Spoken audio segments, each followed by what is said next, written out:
新闻的头一条，来看这个南投埔里有一个秘密的景点，叫做五龙洞，已经拍远真侪档了，讲发生着嫌疑的命案。伫咧跨年的当天，有民众来到这进行爬山，发现一具吊挂的男性的遗体。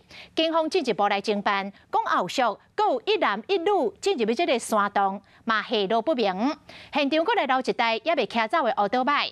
警方甲民间的救援团体。 元旦的假期连续来敲山，但是拢敲无结果。讲这个命案有真侪疑点。伫台14号中潭公路边啊，真少人伫去的五龙洞发生离奇的命案。去年12月31跨年迄天，一对阿某来遮爬山，伫离停车场差不多1公里远的步道边啊，发现有一个查甫人吊死伫遐，惊一个赶紧报警。我叫咩啊？连绳吊住。 连绳吊哪边？脖子。哦，吊脖子。警方那边有在通知说还有2个人还没有下落，所以希望我们再去协助他们一下。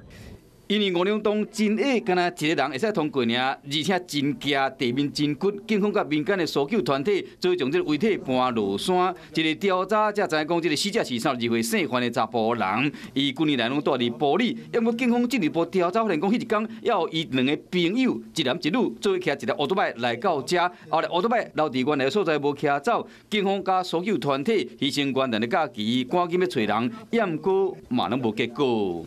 除发现犯人所骑乘的重机车外，旁边尚有发现一部重机车，分析该部机车为郭姓男子及王姓女子所骑乘。